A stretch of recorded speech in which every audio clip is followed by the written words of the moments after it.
Yo, what's up, guys? Thank you for coming back to another Hamza Khan show video. Um, I think last video we covered basically all the way up until Monday Night Raw and what happened on Monday Night Raw. Off the back of that, we've had NXT and we've had SmackDown um, happen, and we've got the next section or next part to the storyline between Randy Orton and Cody Rhodes, and the extension of this version of Randy Orton basically returning. Should I make this level?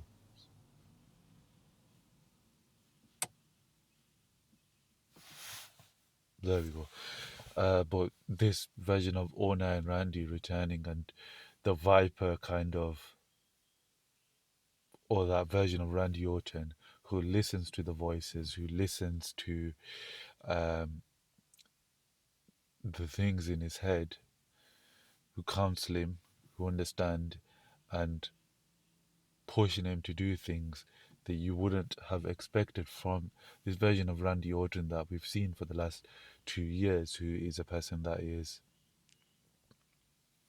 a babyface, a person who is a who seems to be like grateful to be there. He's happy to be there. He's happy that he's back, and he shows that with the fans, and he shows that how he's kind of operated.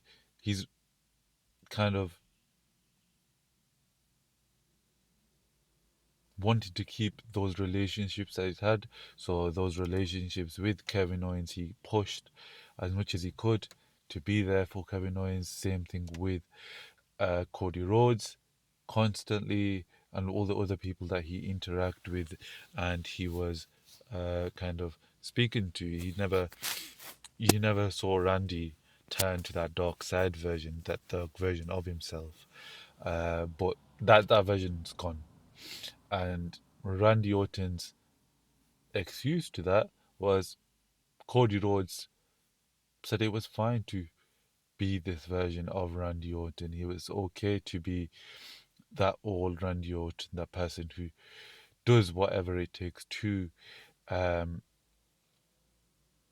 win the championship. But obviously, that is a manipulated truth. Cody Rhodes, I don't think we expected, or we think that Cody Rhodes expected this version of Randy Orton, and he was more so assuming that maybe we'll get this at WrestleMania, but obviously Randy Orton's kind of manipulated that truth, and we're getting that version of Randy Orton on the way to WrestleMania. Um, Everything has changed with this Randy Orton. It's so much more like the old school version of Randy Orton. The way he speaks, the mannerisms, the manipulation in his voice, the wording choice that he uses, it's all different. It's not the same. It's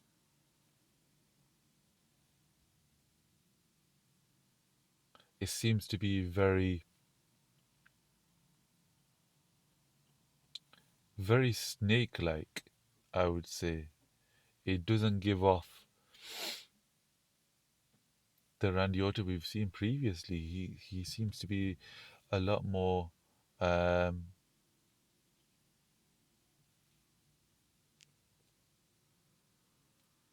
seems to be a lot more destructive, I would say, in my tone of voice, my kind of perspective of him, and someone who could resort to violence very easily. You obviously you can see with CM Punk and Randy Orton on Raw, where each one is cool and isn't breaking, but each one of them is trying to find that trigger, trying to find that thing that will push them to that next level where they are maybe violent, and the one one another gets one over on each other. But this version of Randy Orton, he can be triggered by anything or by a look, by someone saying something. And we saw that with Matt Cardona on SmackDown. Matt Cardona tried to step up to Randy Orton, said that what he did wasn't right, it wasn't what he should have been doing. And instantly, Randy Orton took offense to that and he struck Matt Cardona out of nowhere. Didn't You didn't expect that to happen, and he did that, and it just shows that snake in him, ready to bite everyone and everything who is trying to stop him from becoming the world or the WWE champion. Um, you also kind of saw that when, in the end of the show, obviously he had this conversation with Jelly Roll, who calmed him down, told him that what he did wasn't right, but he's not judging him. You can always We can always forgive and forget. You just need to take the steps towards that. Um, and obviously, Randy Orton said that he would take that on board and he'll make it right. But then he had the call from this mystery person who's been speaking to him since Monday Night Raw, maybe even before then. Who is this person that Randy Orton is speaking to? I think in the last video I said there's like rumors of maybe Bob Orton, his dad. Um, you got Ted DiBiase, you got Kevin Owens, Goldust. Um, lots of people who could be in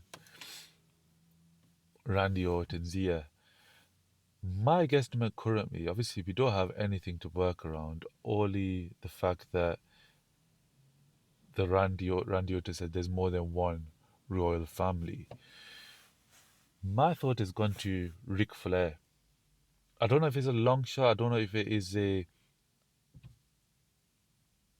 it's too out there, and I don't know what Ric Flair is currently doing nowadays. But if I'm thinking about who would Randy Orton listen to on their way to get the 15th World Championship, why wouldn't you speak to the person who had won 16 championships in a Ric Flair way, in that stealing kind of weaving kind of manipulative way? Who are you gonna really listen to? Matt Cardona, who's not won the WWE Championship, or Ric Flair? So that's my kind of thought process, especially with someone who is. You've got that relationship between Ric Flair and Cody Rhodes and Dusty Rhodes as well.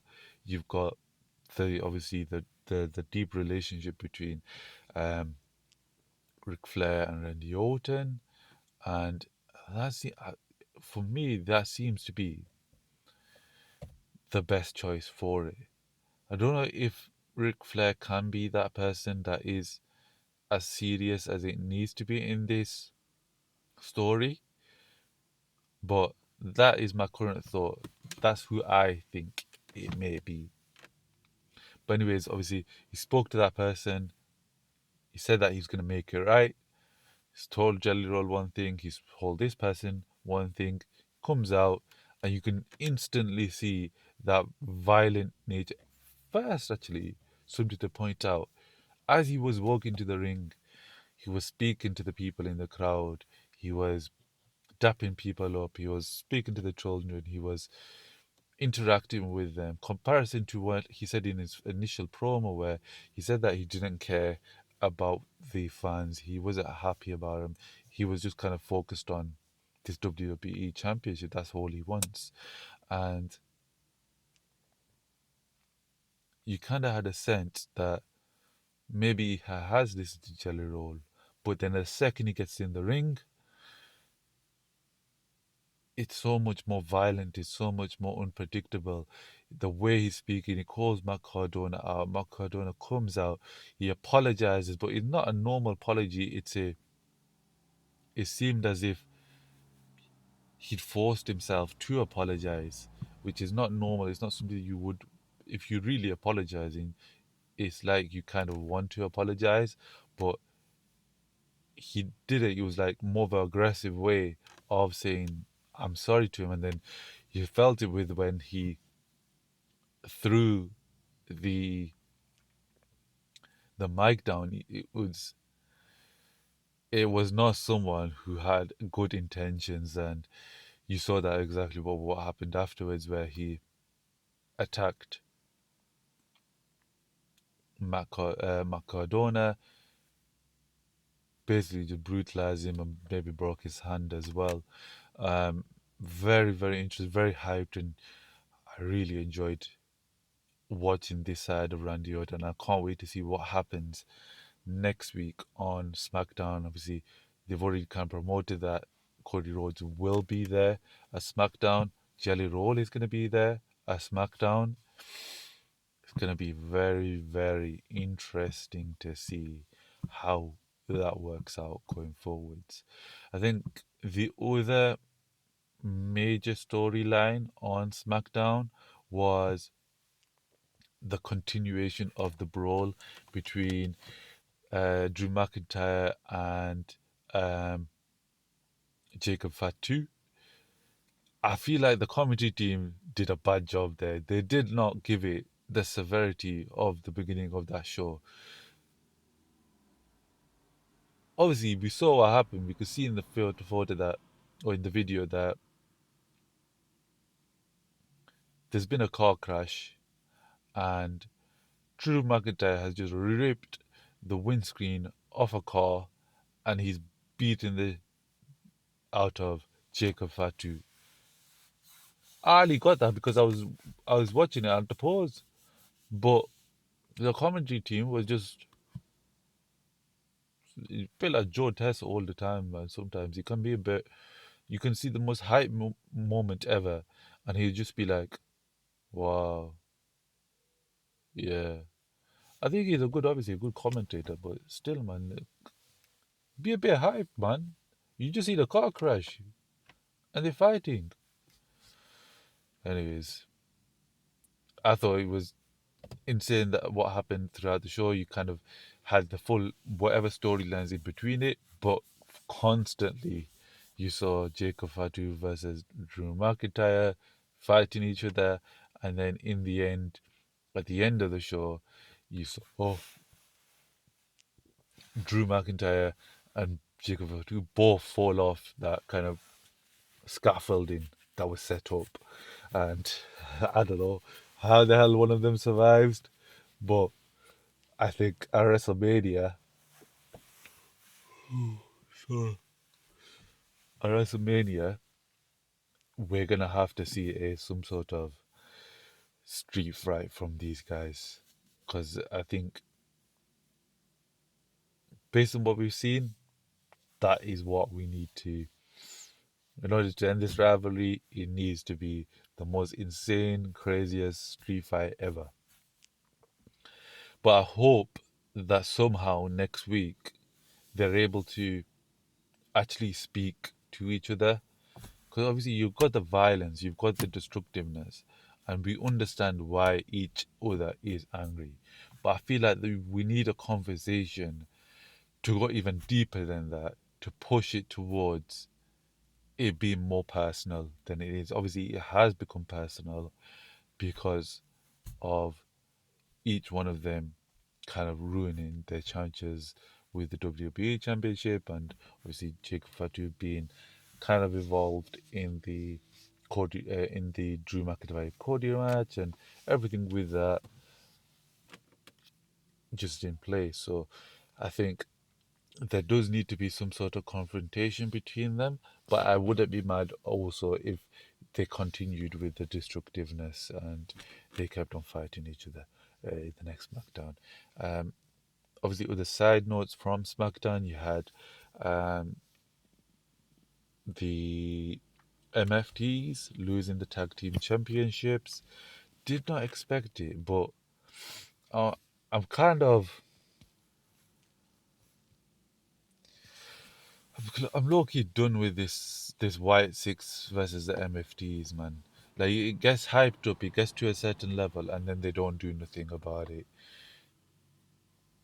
You had the kind of Tomatonga saying to Jacob that solo that you sound like Roman, which was interesting for Tama, but what about solo?